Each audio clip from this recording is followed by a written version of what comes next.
Mas essa senhora aqui que eu amo, que eu não gosto de chamar de senhora, de pessoa linda, íntegra, que chama-se Gabriela Mansur. Ela é especialista em violência doméstica pela Universidade de Roma, na Itália. Tem mais de 20 anos de trabalhos dedicados à defesa dos direitos da mulher. E é uma das vozes mais atuantes desse tema no Brasil. Ela também é autora do blog Justiça de Saia. É integrante do Comitê Nacional Impulsador Eles por Elas e Refochi da ONU Mulheres. A Gabriela faz do Grupo de Atuação Especial de Enfrentamento à Violência Doméstica do Ministério Público do Estado de São Paulo, GEVIT. É idealizadora e diretora e da mulher da Associação Paulista do Ministério Público, APMP Mulheres. Além de participar ativamente de vários projetos como Movimento pela Mulher, Tempo de Despertar, Tem Saída, Educação, Justiça de Saia para Todas, Mensana, Anjos da Violência contra a Mulher, Luz Feminina e Lidera. No Brasil, os números são alarmantes no Brasil. A cada 2 minutos, uma mulher é vítima de violência doméstica.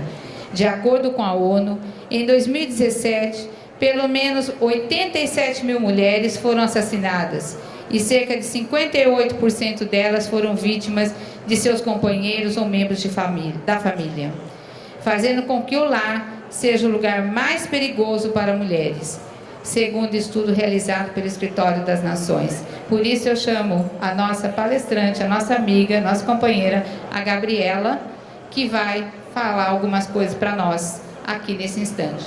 Seja bem-vinda, Gabriela.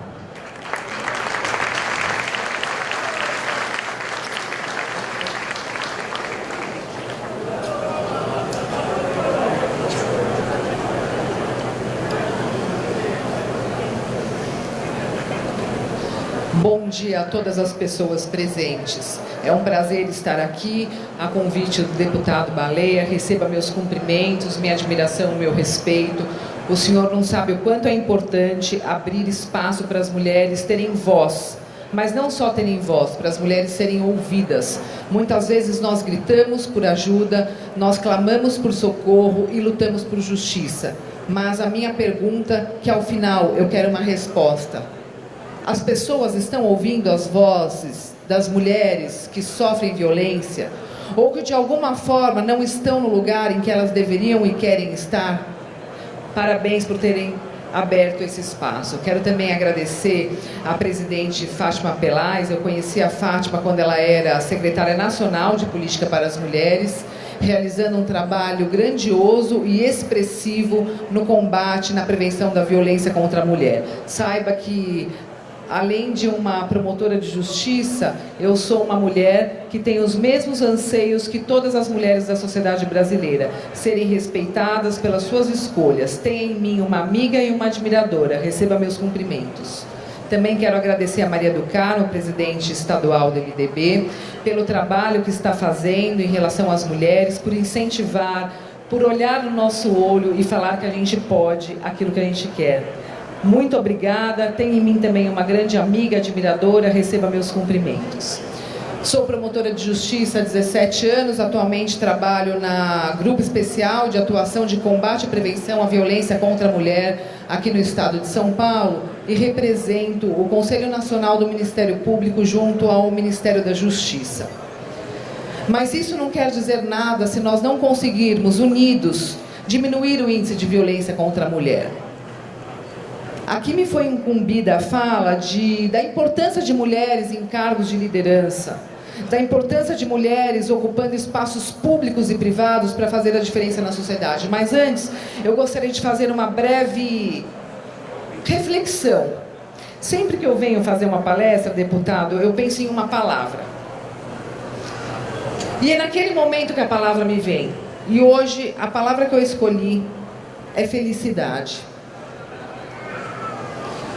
Nenhuma mulher consegue ser feliz se ela sofre violência, ou se ela é oprimida na sua própria existência, se ela é silenciada quando ela está trabalhando, quando ela está dando uma entrevista, ou quando ela está lutando por algum ideal, seja fora de casa ou seja dentro do seu lar com a sua família.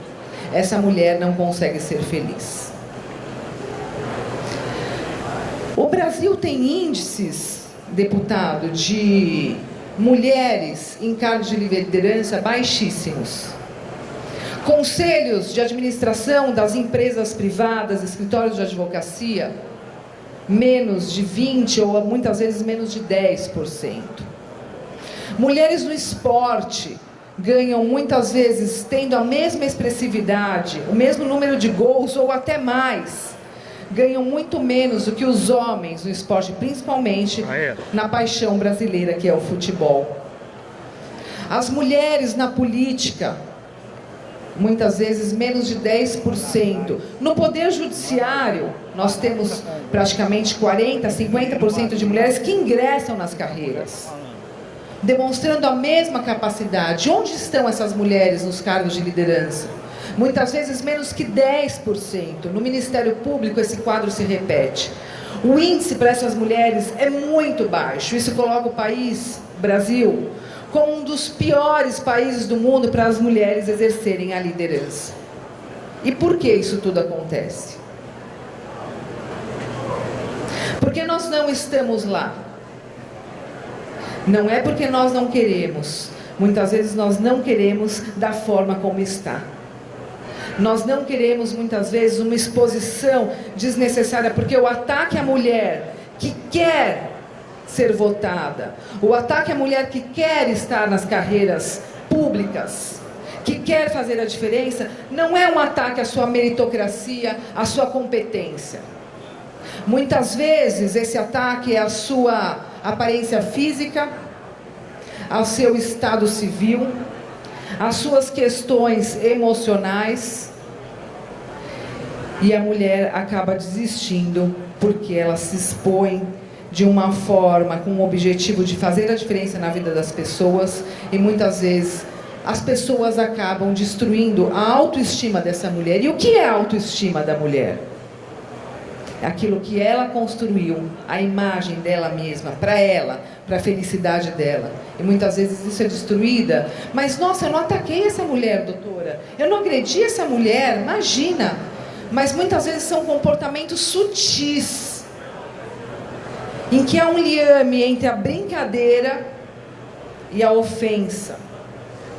Há um liame entre os ciúmes e o controle.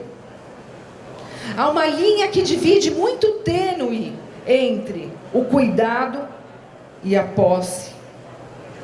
E essas relações que são baseadas em relações de poder, colocam muitas vezes a mulher numa situação de inferioridade, como se ela tivesse que pedir permissão para fazer algo. De todos os índices que eu disse, tem um índice que para mim é o pano de fundo de toda essa diferenciação, de toda essa discriminação em relação à mulher brasileira, que justifica muitas vezes esse fator. Tem um índice que coloca a mulher brasileira no topo do mundo. Qual é esse índice? Qual é esse índice? No Brasil, a cada 3 mulheres, 3, uma sofre algum tipo de violência.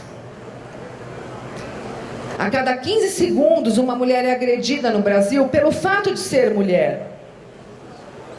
A cada 1h30, uma mulher é morta, é assassinada por ser mulher. Muitas vezes pelo seu companheiro, ex-companheiro, marido, ex-marido, namorado, ex-namorado. A cada 20 minutos, uma menina é estuprada no Brasil, menor de 14 anos. Também por pessoas que convivem no mesmo ambiente familiar, social, do que essa menina. E isso, infelizmente, deputado, e a presidente Fátima sabe muito disso, coloca o Brasil no 5º país do mundo com maior índice de violência contra a mulher, e é considerado o pior país da América Latina para se nascer mulher. Para se nascer mulher. Ontem eu estava na promotoria e eu peguei 3 casos importantíssimos. Mas é triste terminar a semana com casos como esse. O primeiro caso foi de um estupro de uma menina pelo pai, que só conseguiu falar aos 14 anos que estava sendo estuprada, porque ouviu uma palestra na escola sobre violência sexual e acabou identificando o comportamento do pai com essa criança. Ela era estuprada desde os 4 anos de idade.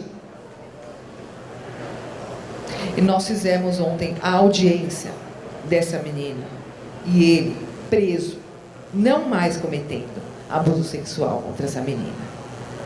O segundo caso, eu fiz a denúncia ontem e pedi a prisão, era de um caso em que o ex-namorado, inconformado com o rompimento do relacionamento, encontrou com essa menina na rua, além de ter quebrado o seu computador no chão, ter agredido ela fisicamente, a hora que ela caiu no chão, ele pisoteou a cabeça dela até que ela perdesse a consciência. Menina de 22 anos. Porque ela disse não, eu não quero mais esse relacionamento. O terceiro caso, o pai tentando simular uma tentativa de suicídio na frente dos filhos, quase que obrigando a mulher a tomar antidepressivo em alta dose misturado com álcool, para falar que sim, ela queria se matar porque ela estava louca, estava com uma doença mental, psicológica, com depressão, mas que na verdade ele tinha a intenção de matar aquela mulher. Com esses 3 casos, eu fechei as portas da promotoria. Não é gabinete não, porque o lugar onde a gente trabalha é simples e é onde a gente exerce a justiça. É uma sala onde muitas vezes eu fico fechada, trancada, por sofrer ameaças de pessoas que estão sendo processadas, porque a justiça funciona no Brasil para as mulheres. E se depender de mim, vai funcionar sempre. Porque essas 3 mulheres, menina, moça e uma mulher mais ou menos da minha faixa etária, também não vou entregar qual é a minha faixa etária aqui, pediram justiça, denunciaram, bateram nas portas do Ministério Público, da Delegacia de Polícia e conseguiram ser salvas. Conseguiram pedir ajuda do Estado, a interferência do Estado que tem que meter a colher, deputado, nas questões da violência contra a mulher. Não é mais briga de casal, não é mais questão que se resolve dentro de casa, porque muitas vezes essas mulheres gritam entre 4 paredes e ninguém faz nada. E existem mortes, feminicídios, que podem e devem ser evitáveis. Podem e devem. Esses 3 casos de ontem, 2 pelo menos, 2, sem sombra de dúvidas, causariam a morte dessas mulheres. E quem são essas mulheres? Quem são? Somos nós. Eu, mãe, trabalhando, a moça que foi pisoteada, estudante, trabalhadora, a menina que foi estuprada, 14 anos, filha da Dona Maria, irmã do João, mulheres como cada uma de nós. E quem está olhando por isso? E por que eu fiz esse paralelo? Porque essa é a minha trajetória. Eu ingressei no Ministério Público com um propósito, de lutar pelo fim da violência contra a mulher, porque eu já via, desde a minha vida de infância, eu ouvi os gritos da violência. Muitas vezes. E eu não via ninguém fazendo nada. E isso me incomodava, porque eu queria salvar essas mulheres. E foi com exemplos de mulheres muito fortes que eu conheci na minha família, na minha vida de escola, acadêmica, no meu convívio pessoal, muitas vezes com mulheres que trabalhavam na minha casa. Eu, com os meus privilégios, pude estudar. Mas o exemplo daquelas mulheres fortes, muitas vezes mulheres negras, que abdicavam das suas vidas para cuidar da vida dos outros, para que as mulheres brancas pudessem ir trabalhar e estudar. O exemplo delas serviu para eu rever os meus posicionamentos, usar os meus privilégios, porque a gente não abre mão, ninguém abre mão de privilégio. Nós usamos os nossos privilégios a favor daqueles que não têm privilégio. E isso é lutar por igualdade e por democracia. E esses exemplos me deram a certeza de que eu poderia, com o meu trabalho, mudar um pouco a realidade dessas mulheres. Ingressei no Ministério Público. Na época não tinha a Lei Maria da Penha. Não existia a Lei Maria da Penha, que esse ano completa 13 anos de existência. E eu via muitas vezes, e eu como promotora, tinha que oferecer uma transação penal. Já ouviram falar nisso? Transação penal? Que é um acordo legal, previsto no Código Penal, em que o agressor ou o autor dos fatos, de qualquer fato, um crime patrimonial, um crime de furto, uma agressão física, uma briga no bar, ou uma briga dentro de casa, ele aceita uma proposta do promotor ou da promotora de justiça para não se falar mais sobre o caso. E ele paga ou uma cesta básica, ou presta um serviço à comunidade por 2, 3 meses, 6 meses.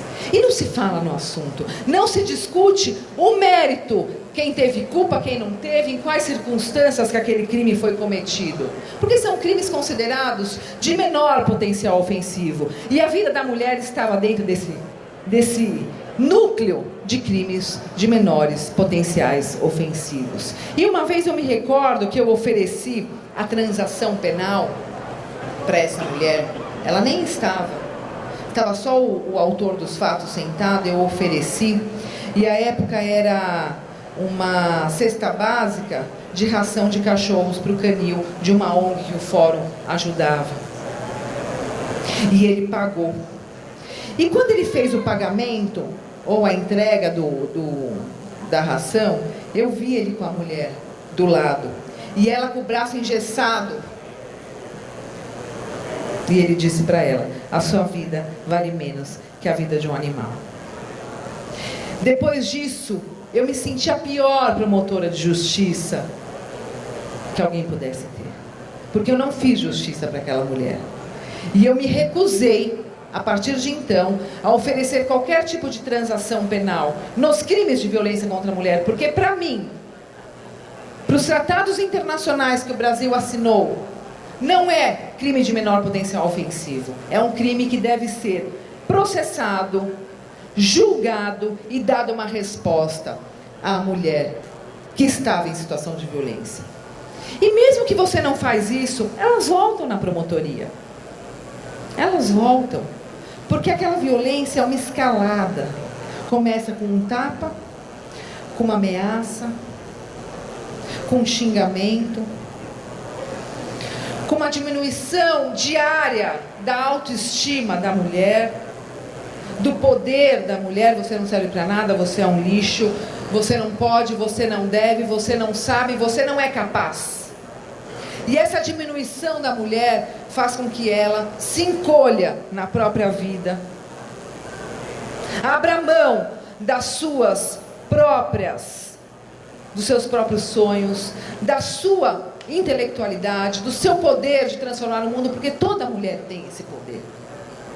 Ele só não pode ser minado. Ele tem que ser enaltecido, incentivado, em espaços como esses, principalmente, por todos e todas as pessoas. E elas voltam porque ela denuncia o xingamento, desiste, deixa eu dar mais uma chance. Ele vai mudar o comportamento. É meu marido, é o pai dos meus filhos, ou é aquele homem que eu escolhi para ser o amor da minha vida. Como que ele pode mudar tanto? E aí ele se arrepende, pede desculpas, diz que ama, leva no show do Roberto Carlos, compra presente para a mulher, e ela acredita que ele vai mudar o comportamento. E pode mudar, eu entendo que pode mudar, desde que haja um trabalho paralelo de políticas públicas e do sistema de justiça. Só que ele não para.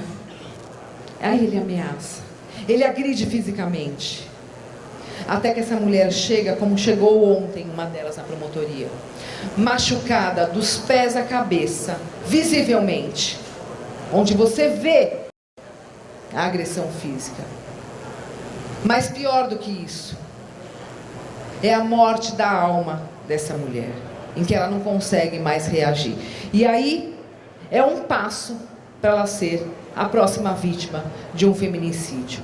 Na semana retrasada nós tivemos 5 mulheres, 5, pelo estado de São Paulo, mortas pelos companheiros e ex-companheiros exatamente da mesma forma, pelo mesmo motivo.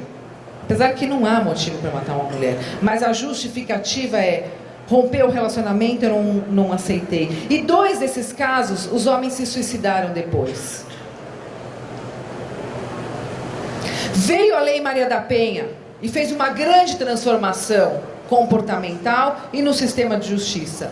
A lei veio e disse: não se pode mais oferecer transação penal nos crimes de violência contra a mulher.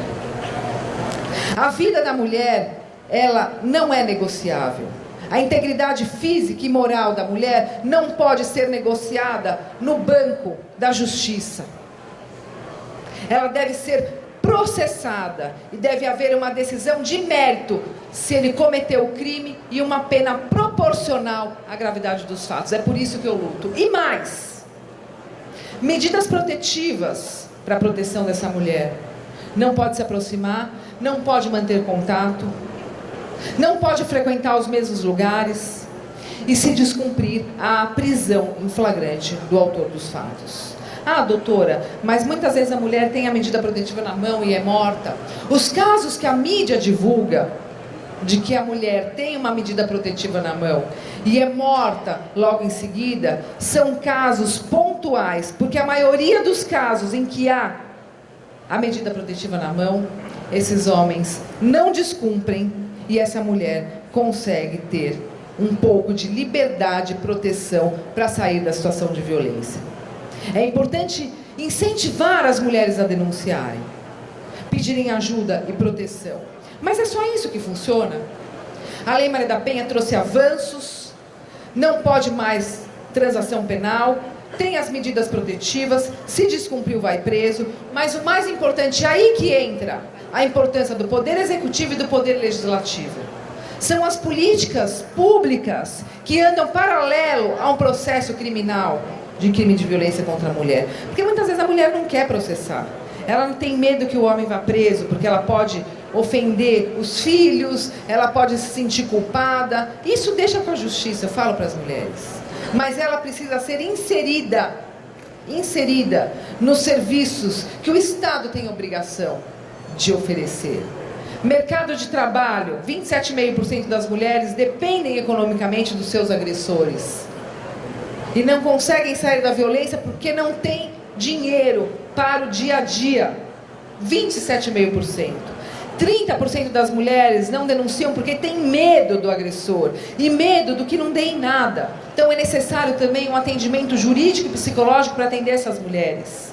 Muitas delas estão machucadas no rosto, sem dente, com o nariz quebrado, sem braço, queimadas, cabelos cortados. Não é a realidade só da periferia, não. É a realidade de todas as classes sociais brasileiras. E eu tenho esse retrato na Promotoria de Justiça. Essa mulher precisa ser encaminhada para os hospitais, para as clínicas de reparação, ou dentária, ou da face, para que ela consiga viver com dignidade. As crianças, que são os filhos e filhas da violência, precisam também de um atendimento psicológico, de um acompanhamento na escola, e muitas não têm onde deixar os filhos, por isso que elas não conseguem trabalhar. Creches, que está diretamente ligada com a questão da violência contra a mulher. E isso, nós precisamos de um fator para conseguir. A autonomia. Não é só autonomia minha como mulher, ou sua como mulher. É a autonomia da questão, da causa dos direitos das mulheres. Autonomia orçamentária, para que haja dinheiro próprio para investir em todas essas políticas públicas de proteção, de fortalecimento e de ressocialização. O que é isso, ressocialização?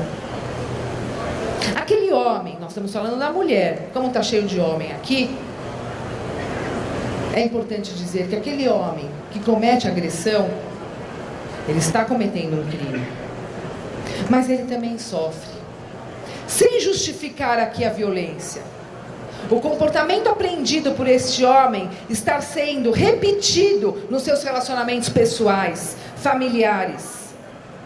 E se ele for inserido num processo de reflexão, de conscientização, de conversa, não para acusar, você fez isso, você fez aquilo, isso deixa na promotoria, na mesa do fórum, da sala de justiça. Mas são grupos de conversa em que esses homens não vão ficar falando só do time de futebol,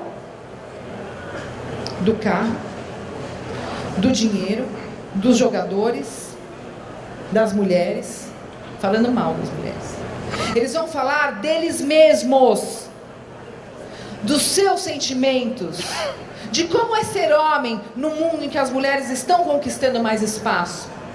Como encarar tudo isso sem perder a masculinidade, sem perder aquele eu sou homem, porque o homem e a mulher, eles podem iguais, e eles precisam assumir esse papel. Nesses grupos, os homens que são autores de violência são encaminhados para esses grupos, que chama Tempo de Despertar, em que nós fazemos 8 encontros com todos os homens que estão sendo processados, grupos de 30, de 40, de 50. Desses homens, 65% são reincidentes. Com esses grupos, com a conclusão desses grupos, para quanto vocês acham que diminui a reincidência? Um chute. De 65 para quanto?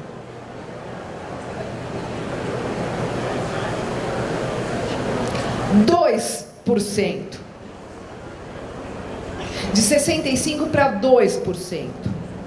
É um dos projetos mais eficazes na prevenção do feminicídio. Por isso que eu fiz toda essa introdução de que a escalada da violência leva à morte, pode levar à morte da mulher, e nós podemos evitar. Com tudo que eu falei e mais, a ressocialização do agressor. Então eu deixo aqui, deputado, um pedido.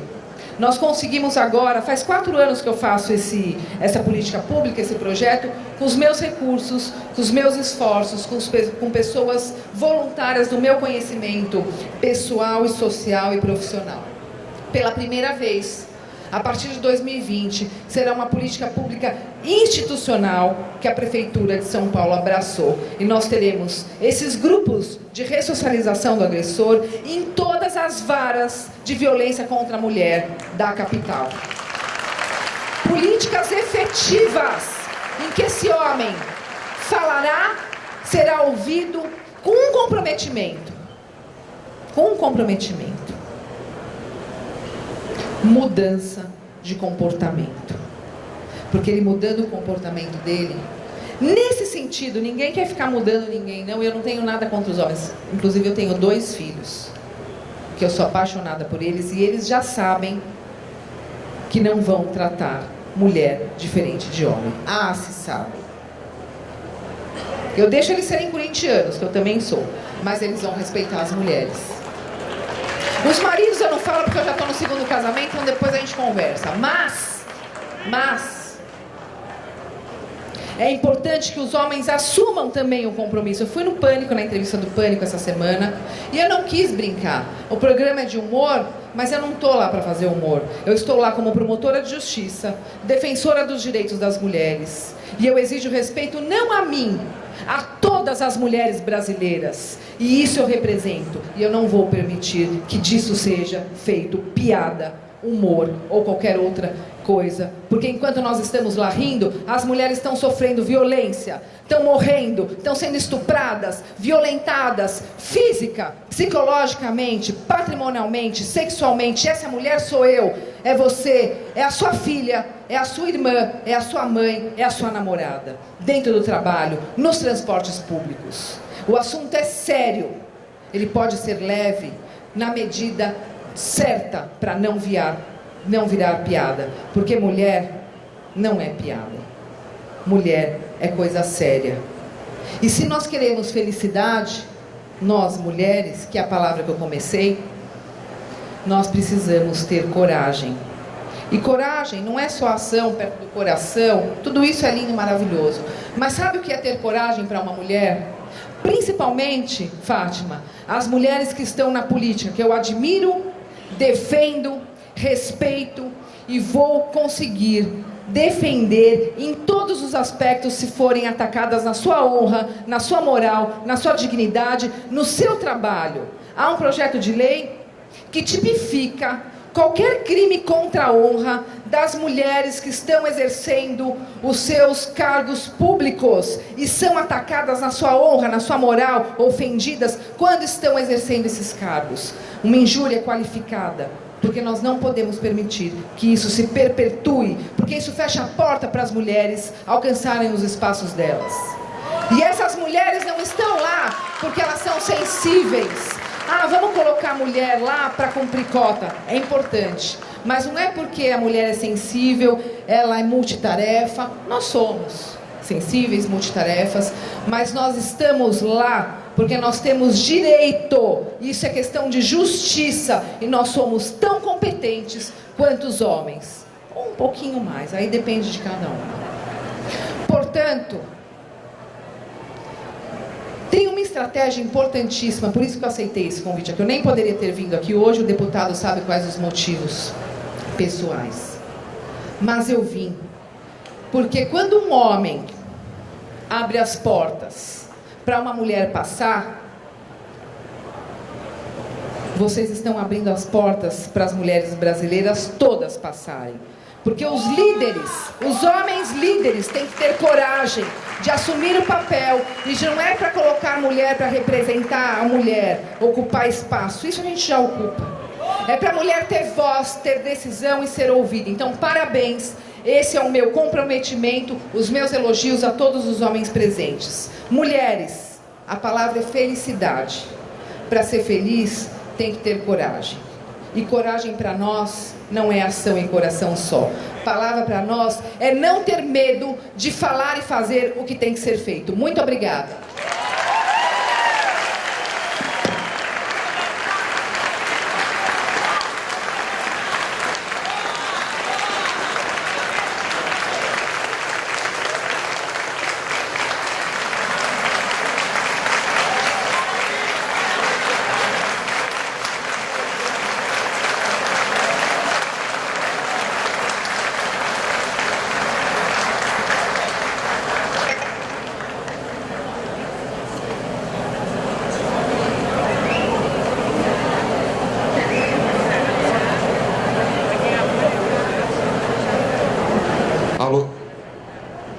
Agradecer, doutora Gabriela, pela apresentação.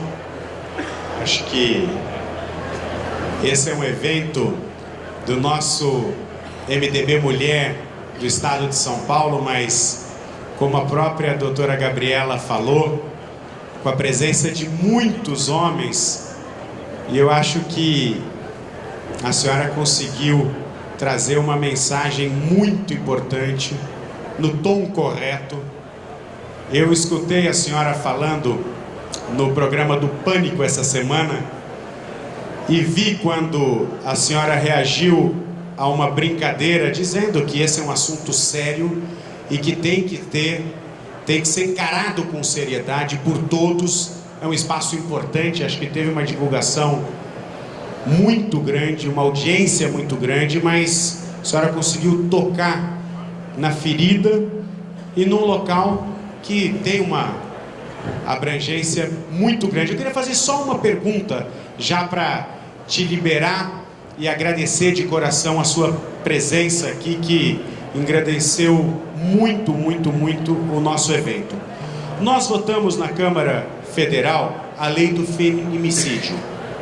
Acho que foi uma lei importante, uma discussão de muitos anos, que foi amadurecida, foi votada. Agora, depois da implementação da lei, nos parece, como leigos, que aumentaram os casos de feminicídios. Isso é verdadeiro? Como que a senhora viu o reflexo dessa lei no dia a dia das mulheres e da sociedade brasileira. Eu queria um comentário a respeito da lei do feminicídio. Bom, o feminicídio, ele nada mais é do que um homicídio qualificado pela condição de que a vítima foi morta por ser mulher, condição do sexo feminino. Qual é a consequência jurídica criminal que isso tem? O crime de homicídio qualificado, ele é um crime hediondo.